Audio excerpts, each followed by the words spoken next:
예, 2차 북미 정상회담과 같은 날 제1야당인 자유한국당의 미래를 결정할 전당대회가 열립니다.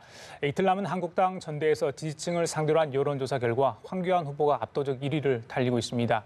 자, 이런 가운데 황 후보가 TV토론에서 태블릿 PC 조작 가능성을 인정한 것을 두고 파문이 커지고 있습니다. 네, 2월 국회 무산이 사실상 확정된 가운데 나경원 원내대표가 최소한의 조건만 갖춰지면 국회에 등원할 것이라고 밝혔습니다. 오늘 원내대표 회동 결과가 주목됩니다. 임병식 전 국회 부대변인, 진수희 전 국회의원과 함께 전국 상황 살펴보겠습니다. 두 분 어서 오세요. 예. 자, 한국당 전당대회 얘기부터 좀 하겠습니다. 이틀 남았네요.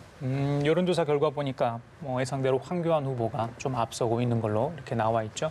그래서 이게 이제 민심, 당심, 태극기 여론 어떻게 좀 각 후보가 이걸 받아서 결과가 나올지 많은 사람들이 궁금해하는데 일단 판세 어떻게 예측하고 계십니까? 초반부터 어당황이라고 그랬지 않습니까? 어차피 당대표는 황교안 그랬었는데 실제 여론조사 추이도 서너 군데 나왔었는데 황 대표가 거의 황 전 총리가 거의 압도적인 1위를 했죠. 예. 그래서 황 전 총리께서 지금 황 후보로 하시면 되겠습니다. 황 후보로 하겠습니다. 1등은 할 것 같은데요. 저는 이제 이 한국당 이번엔 전당대회가 전에도 말씀을 드렸지만은 이 갖는 중요한 의미 가치를 좀 봐줬으면 했는데 그런 기대하고는 굉장히 멀리 동떨어져 가지고 아주 굉장히 구구 쪽으로 좀 보여주는 아주 실책을 했고 흔히 말할 때 저희들이 이런 표현을 많이 하는데 공갈 협박단 자해범처럼 스스로 자해를 하는 게 아닌가 싶을 정도로 굉장히 퇴행적인 모습을 많이 보여줬고요. 그래서 한국당 내에도 굉장히 건강하고 개혁을 희망하는 그런 개혁 보수들도 있는데 그분들의 설 입지까지 뺏어갔다는 점에서 이번 전당대회가 실이 아니라 오히려 득이 되지 않았나 싶은 그런 우려가 좀 있습니다. 득이 아니라 실이 되는. 네. 어대황 맞는 것 같고요. 뚜껑은 열어봐야 되겠지만. 근데 제가 눈여겨본 대목은 아까 그 화면에 나오는 그 리얼미터 여론조사예요. 그게 바로 지금 한국당 전대에서 국민 대상 여론조사가 반영되는 방식이랑 같거든요. 뭐냐면 전체 국민을 대상으로 한 여론조사가 아니고 국민들 중에 한국당 지지하는 유권자들만 대상으로 하기 때문에 저게 이제 30%가 반영이 되는 거거든요. 그러면 오세훈 후보가 대표는 못 돼도 최소한 2위를 하려면 저 조사에는 압도적으로 김진태 후보를 앞섰어야 되거든요. 근데 저 조사에서마저도 밀린다는 거는 한국당으로서는 가장 바람직하지 못한, 그러니까 보수 진영 전체로 봤을 땐 가장 바람직하지 못한 결과를 만들어낼 공산이 상당히 크다라고 많은 보고요. 지지층을 흡수하고 조금 이렇게 하려면 그러니까 황교안 후보가 1위, 그다음에 오세훈 후보가 2위인데 2위에도 좀 많은 표를 흡수를 해야 되는데 지금 상황을 보면 그렇지 못할 것 같다 말씀하시는 그러니까 이제 그 이유가 오세훈 후보한테도 불리하지만 한국당 전체로 봤을 때 결국은 중도 보수층이 이탈했다라는 그런 의미를 반영을 하고 있기도 하거든요. 그러면 한국당으로서는 앞으로 전대가 끝나고 총선 대선을 준비하는 상황으로 나아가야 될 텐데 굉장히 힘들어질 거고 저렇게 되면 범보수 진영에서도 그 한국당을 보수 진영을 대표하는 정당으로 과연 인정할 수 있느냐라는 문제가 생기고요. 이번 전대를 통해서 대표가 될 게 굉장히 확실시되는 황교안 후보가 뱉어놓은 말씀들이 전대가 끝나면서 같이 끝내질 사안들이 아니에요. 계속 두고 발목이 잡힐 말씀들을 많이 하셨기 때문에 아마도 당은 그 이전보다도 더 힘들어질 수도 있는 상황으로 가겠다 싶습니다. 네.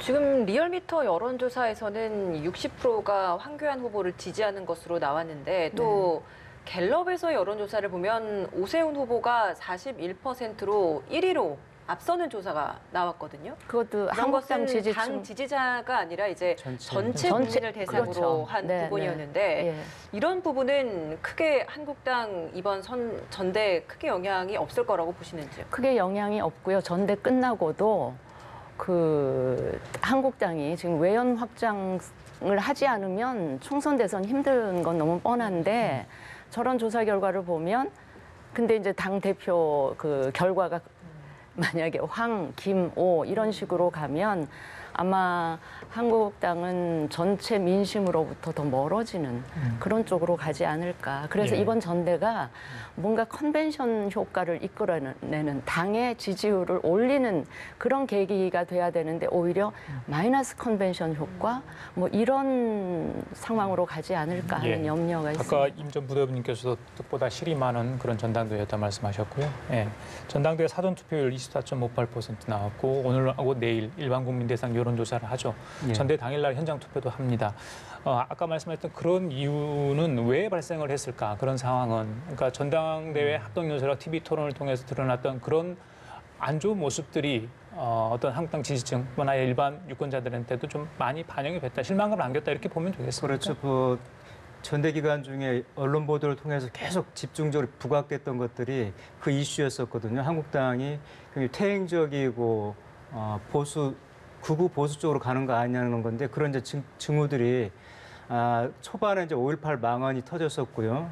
그 또 망언이 터졌는데 그것을 지도부가 어정쩡하게 봉합하고 징계를 하면서 더 그 논란을 키웠고 또 이제 그 중간에 이제 황교안 후보라든지 이런 분들이 이제 그 탄핵을 부정하는 그 뉘앙스의 그 발언을 했고요.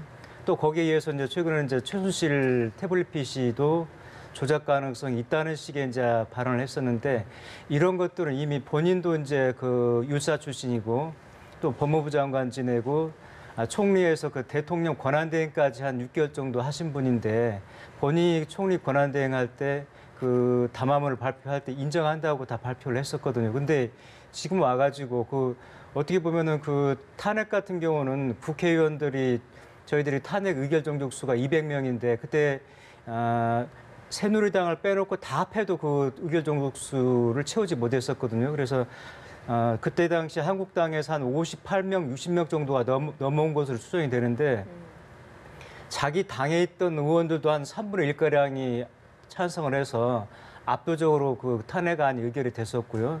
또 헌재에서도 역시나 압도적으로 이게 탄핵안이 의결이 됐던 건데 그런 민주주의 제도 아래에서 이루어졌던 걸 갖다 근본적으로 부정한다는 점에서 아까 그 진수 의원께서도 말씀하셨지만 이번 전대가 끝이 아니라 저는 두고두고 본인뿐만이 아니라 한국당이 앞으로 미래를 갈 때 족쇄가 될 거라는 그런 우려가 있습니다. 그런 것 때문에 지금 한국당이 이번에 컨벤션 효과도 못 얻고 오히려 국민들로부터 민심으로부터 멀어지는 그런 화를 자초했다 이렇게 생각을 하고 있습니다. 만약에 이제 지금 나오는 여론조사처럼 황교안 후보가 대표로 된다면 말씀하시는 두 분께서 지금 문제라고 지적을 하셨던 그 태블릿 PC 조작과 관련된 발언, 이런 인식들 계속 족쇄로 따라온다면 이런 문제는 좀 어떤 식으로 해결해 나가야 한다고 보십니까? 좀 해결하기가 굉장히 힘들어 보이는데 그 탄핵 과정에서 국민들의 한 80%가 넘는 국민들이 박근혜 대통령 탄핵에 동의를 했잖아요. 그다음에 이 태블릿 PC 문제도 법원의 거의 최종 판결이 죄송합니다. 최종 판결이 내려진 사안을 이제 와서 조작 가능성이 있다라고 얘기를 하는 거는 그러니까 그런 주제들이 전대의 핵심 의제가 되었다는 것부터가 민심과 굉장히 동떨어진 그들만의 리그를 했었다 이렇게 생각을 하고요. 저 황교안 후보는 지금 당 대표가 최종 목적이 아니고 지금 대권까지 가겠다는 분인데 그런 분의 말 한마디 한마디는 대단히 무겁거든요. 엄중하고. 그런데 저 발언들을 저 두고두고 황교안 후보뿐만 아니라 당 전체가 저 발언에 뭐라 그럴까 부담을 안고 계속 가야 되는 이 상황이라서 저거를 없었던 일로 혹은 되돌리기는 쉽지 않아 보이고요. 그나마 이제 오세훈 후보가 2위라도 해서 당내에서 일정한 좀 지분을 갖고 계속 목소리를 내주면 좋은데 저는 오세훈 후보도 이번에 모르겠습니다만 만약에 3위를 하게 되면 저는 본인의 자책골 탓도 굉장히 크다. 그게 하나가 뭐냐면 5.18 망언하고 관련해서 5.18 명단 공개를 주장하면서 좀 어정쩡한 입장을 취했었고요. 그다음에 또 하나는 그 보수 통합 이야기하면서 안철수, 유승민은 같이 하기 필요 없다. 그분들 지지하는 외연은 자신이 확장할 수 있다. 이렇게 얘기했거든요. 그러니까 외연 확장을 얘기하면서 특정인을 안 된다고 선을 긋는 그런 편협한 그 통합에 대한 생각을 보인다든지 이런 부분들로 해서 다른 두 후보하고 이번에 확실하게 차별화를 보이면서 자신의 컬러로 가면 계속 일정하게 뭔가 영향력을 한국당이 행사할 수도 있었는데 그런 기회를 스스로 좀 놓쳐버린 게 아닌가 싶어서 이런저런 모든 것을 감안할 때 저는 한국당이 전대 이후 상황이 좀 더 어려워지지 않을까 생각이 들고 김진태 후보가 만약 2위라도 하게 되면 저는 그 5.18 망언에 대한 징계조차도 굉장히 어려워지는 이 상황이 되면서 5.18 문제, 탄핵 문제, 이 통합 문제 이 모든 거에 대해서 부담을 오히려 이전보다 훨씬 더 안고 가는 그런 한국당이기 때문에 저는 굉장히 염려스럽습니다. 5.18 징계 이야기도 해주셨습니다. 김진태 당권에 도전했고요. 김순례 의원은 최고위원 후보에 도전을 했었죠. 전대 이후에 이제 징계를 하기로 했는데 과연 어떤 징계 결과가 나올지 이것도 좀 지켜봐야 되는데 어제 이제 박원순 서울시장 등 시도지사 15명 국회에서 기자회견을 했습니다. 5.18 망언 규탄입니다. 한국당 소속 시도지사 2명은 안 했죠. 그중에 이제 대구시장도 포함이 돼 있습니다. 지난번에 이용섭 시장에게는 사과 메시지도 전달을 했는데 어쩔 수 없는 상황이겠죠. 한국당 소속으로서는. 저는 그 5.18 그 특별법 개정안을 낸다는데 처벌하는 걸요. 이게 지금 일부에서는 이제 표현의 자유를 억압하는 거 아니냐 이런 우려 목소리를 내고 있는데 일부를 제가 공감을 하면서도 오히려 한국당이 이런 결과를 자초했다는 건데요. 5.18 진상규명 특별법이 지난해 2월 달에 제정이 됐었고요. 거기에 의해서 이제 진상조사위원 추천이 있어야 되는데 한 4, 5개월을 좀 계속 늦어지고 진상위가 안 됐던 게 한국당에서 추천을 안 했었거든요. 그걸 계속 미루다가 이제 5.18 망언이 이제 터진 거죠. 그러니까 국민들 생각에는 머릿속에 그렇게 잠재가 되는 거죠. 한국당에서 대부분 기류가 인식이 5.18에 대해서는 저 사람들은 다른 생각을 가지고 있지 않느냐. 이런 와중에 이제 이 5.18 문제가 그 점화가 됐던 거고요. 그래서 이제 이런 또 왜곡하는 사람들 처벌하는 법을 만들자 이런 쪽으로 갔었는데 이게 또 뭐 그렇게 또 우려하지 않아도 되는 게 지금 유럽 같은 데는 반나치법이라든지 홀로코스트를 부정한다든지 이랬을 때 지금 뭐 망언을 할 때 처벌하도록 지금 법이 있거든요. 있고 또 그 사람들은 굉장히 조심합니다. 뭐 나치 찬양하는 것도 학교에서 교육도 못하게 할 뿐더러 그 발언 자체도 법으로 제한을 하고 있는데 저희는 지금 이런 것들이 그러니까 반나치라든지 홀로코스트라든지 5.18을 보시면은 관통하는 게 반인륜적인 범죄거든요. 그런 범죄에 대해서는 우리가 어쨌든 역사 인식을 같이 가자는 게 이제 이게 입법하는 분들의 취지인데 한국당에서 보여주는 이런 퇴행적인 조짐들은 그걸 거슬러 가지고 5.18 저는 제가 저번에도 말씀드렸지만 그분들이 5.18 공원 묘역이라든지 그런 데를 한 번이라도 가보셨는가 좀 물어보고 싶고요. 지금도 가보면 그 상처를 잊지 못해가지고 이게 잠재되어 있는데 그런 분들 앞에서 어떻게 그런 말씀을 하실 수 있는지 일반적인 그 상식에서는 굉장히 벗어난 것이죠. 그래서 이 특별법 왜곡하는 분들 처벌하는 법이 일부 표현의 자유가 있다는 그런 우려의 인식에도 불구하고 그것은 이제 입법하는 과정에서 좀 더 서로 다듬으면 될 일이고요. 그래서 저는 뭐 오히려 한국당이 그런 입법까지 가도록 자초했다 이렇게 좀 말씀드리고 싶습니다. 신중한 입장을 보이는 측에서는 다른 역사적 사건들까지 다 그럼 매번 이렇게 법이 적용이 돼야 되는 것이냐라는 주장을 하고 있는데 의원님께서는 동의하는 입장이신지 어떤 입장이신지? 그런 주장에는 전 일리가 있다고 보고요. 우선 제가 말씀드릴 게 이미 국민들의 3분의 2에 의해서 이 5.18 망언에 대해서는 국민들로부터 비토를 저는 당했다고 보고요. 그러니까 더 이상 정치권에서는 어제 그 단체장들이 대거 나왔잖아요. 이제 정치권에서는 더 이상 이거를 정치 의지화할 필요는 없다고 보고요. 물론 관련 시민단체나 시민사회에서는 계속 규탄할 수는 있지만 저렇게 단체장들까지 또 정치적인 영역에 있는 분들이 계속하는 거는 좀 지나치다 싶고요. 특별법하고 관련해서는 그런 주장은 전 일리가 있다고 봐요. 그러면 예를 들어서 천안함 폭침하고 관련해서 이거는 또 무슨 미국의 소행이다 이런 얘기가 나오면 그것도 또 특별법의 이름으로 그 처리를 해야 되고 매번 이 역사적인 사건에 대해서 이런 식으로 처리를 할 필요가 있겠는가. 그러니까 뭐라 그럴까요? 법률 만능주의. 또 그렇게 썩 좋은 거는 아니거든요. 이미 5.18 망언에 대해서는 국민들의 다수가 문제가 있다고 하기 때문에 이걸 법으로까지 만들어서 제정해서 또 다른 비슷한 법이 만들어지는 거를 촉발할 필요는 있겠는가 법제정 하는 신중해야 생각. 한다. 네. 제가 앞서 말씀드렸듯이 조금 천안함하고는 달리 좀 생각이 되는 게 이게 국민이 낸 세금으로 국민의 군대가 자기가 보호해야 될 국민을 상대로 해가지고 총기를 사용해서 그것도 한두 명도 아니고 수백 명을 사살했단 말이죠. 그런 반인륜적 행위였다는 반인륜적인 거죠. 행위이기 예. 때문에 누구나 정서적으로 공감하는 문제인데도 불구하고 전혀 엉뚱한 소리를 내기 때문에 그런 거에 대해서는 좀 처벌을 해야 되지 않는가 이런 공감대가 좀 있는 것 같습니다. 그래요. 제가 어디에 또 예시를 그렇게 든 거고요. 예, 예. 뭐 다른 유사한 사례는 얼마든지 찾아볼 수 있을 어디에 것 가치를 같습니다. 두고 있느냐에 좀 차이가 있는 것 같고 네. 아까 말씀하신 건 5.18 왜곡 처벌법이죠. 여야원 166명이 발의했던 그 내용을 두 분께서 이야기를 해주셨습니다. 다른 이야기 좀 하겠습니다. 이 민주당 20대 지지율 낮는 게 사실인데 이 낮은 원인을 두고 민주당 쪽에서 조금 논란이 될 만한 얘기를 해서 좀 문제가 되고 있습니다. 서른 최고위원 그리고 홍익표 수석 대변인인데 글쎄요, 이거 뭐 어떻게 봐야 됩니까? 야당에서 굉장히 반발을 하고 있는 상황인 것 같아요. 뭐 사퇴 얘기까지 하고 있죠. 네, 사퇴는 좀 제가 보는 지나친 정치 공세 같고요. 어쨌든 서른 의원께서 설화를 한 건 사실이고요. 또 홍익표 의원도 마찬가지인데 지금 지난 2월 3주차 리얼미터 여론조사에서 나왔지만은 문 대통령 취임 이후에 가장 부정적인 평가는 높았고 지지율은 또 가장 낮았단 말이죠. 20대 이 민심 위반이 되고 있는 상황에서 어떻게 보면 타는 불에다가 기름을 끼얹는 꼴 아닌가 싶은데요. 예.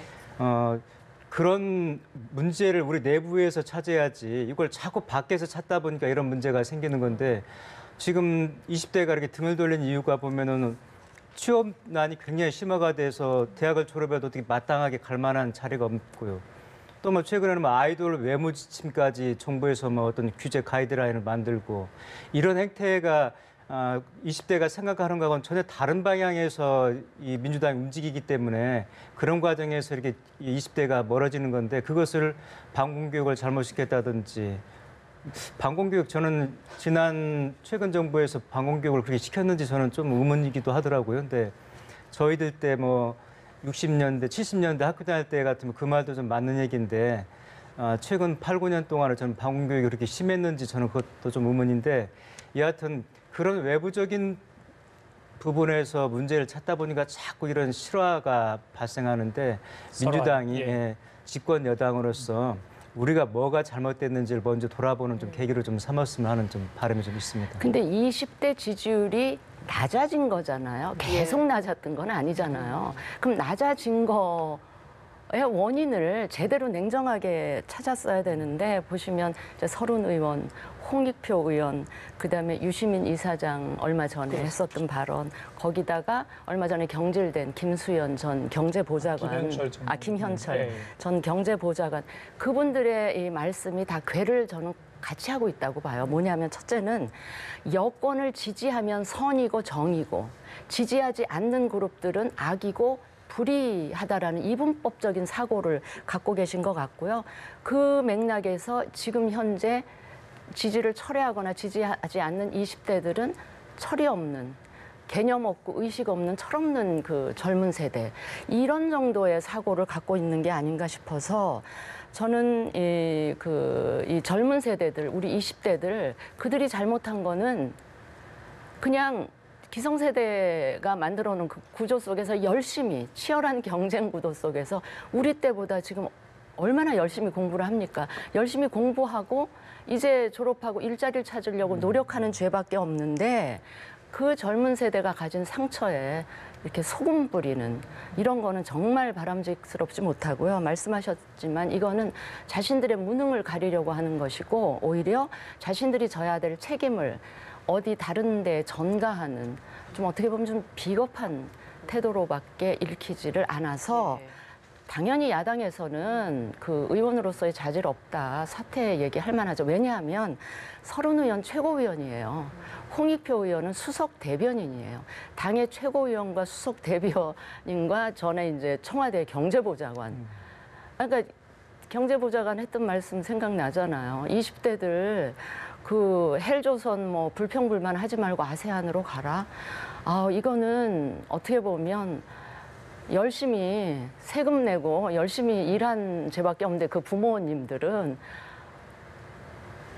다른 나라로 가라? 이거는 국민들 입장에서는 이게 나라냐 이런 생각을 할 수도 있는 그런 발언이었다고 보고 야당에서는 사퇴를 촉구할 수밖에 없는 큰 사안이다. 촉구할 만한 예. 저는 대단히 엄중하고 그 심각한 사안이라고 봐요. 네, 아무래도 뭐 내부에서 원인을 찾지 못하고 외부에 돌렸던 것은 두 분 다 공통적으로 문제였다라고 지적을 해주신 것 같습니다. 다른 이야기를 좀 해보도록 하겠습니다. 문재인 대통령의 복심이 하나둘씩 이제 당 그리고 청와대로 돌아오고 있는 모습입니다. 일단 양정철 전 비서관 싱크탱크 연구원장직을 제안을 받았는데 고심하고 있다라고 예. 하는데 받아들일 거라고 보십니까? 뭐 그럴 개연성이 굉장히 높죠. 이해찬 대표까지 나서 설득을 했고 또 본인도 이제 이전에는 안 하겠다 그랬는데 이제는 고심한다는 얘기는 이제 가능성을 열어놓은 걸로 보여지고요. 또 전에도 말씀드렸지만은 문재인 정부에서 공직을 안 맡겠다는 건데 이거 좀 다른 쪽으로 얘기를 하면 공직 아닌 것 정도는 해볼 수도 있다는 거고요. 또 본인도 어쨌든 생계를 책임져야 되는 또 가장이기도 하니까 그런 부분도 전혀 무시를 못하죠. 한 2년 가까이 지금 마땅한 일자리가 없었던 건데 저는 이제 또 임종석 전 실장께서 이제 그 당에 복당 신청을 했고요. 또 이해찬 대표도 청와대에서 경험을 살려서 할 수 있는 당직을 좀 고민하고 있다 이런 말씀을 하셔서 자 다들 복귀를 할 것 같은데 이 당정청이 어쨌든 좀 강화가 되겠고 또 집권 3년 차 지금 계속해서 지금 뭐 문제가 좀 생기고 악재 때문에 좀 집권 여당이 좀 곤혹스러운 입장인데 그걸 좀 극복할 수 있는 좀 지원자 역할을 좀 해낼 것으로 좀 기대가 됩니다. 다만 예. 문재인 정부가 잘 가려면은 친정 체제보다는 이제부터는 중반부터는 좀 그 전문 강요들, 전문가들을 많이 발탁을 해서 포진을 해서 실적으로 일을 좀 보여줘야 되는데 자칫하면 친문색채가 너무 짙게 보여서 예. 오히려 부작용이라든지 특히 또 야당하고 그런 대야 관계에서 좀 걸림돌로 작용하지 않을까 하는 좀 우려도 없지 않아 있습니다. 네, 알겠습니다. 자, 마지막으로 제가 올해 들어 가장 많이 질문을 했던 것 같습니다. 참 난처합니다. 시청자분들한테 국회 개원 소식 좀 빨리 좀 전해드리고 싶은데 2월 국회도 힘들어 보이죠. 물리적으로. 한국당 전대도 있고요. 북미 정상회담도 있습니다. 3월 국회 한국당에서 주장 나경원 원내대표가 조금 다른 이야기를 했기 때문에 좀 오늘 기대도 있고요. 지금 11시부터 또 오늘 원내대표 회동도 있습니다. 어떻게 전망을 하십니까? 2월 국회는 어차피 끝났고요. 3월 국회는 아마 안열 재간이 없을 거다. 그러니까 여론의 압박도 굉장히 심할 거고요. 특히 그 국회라는 데는 야당의 무대인데 나경원 원내대표 입장에서는 물론 이제 당의 전대도 끝났고요. 그 이렇게 국회를 닫아놓고는 야당이 그 설 자리가 없어요.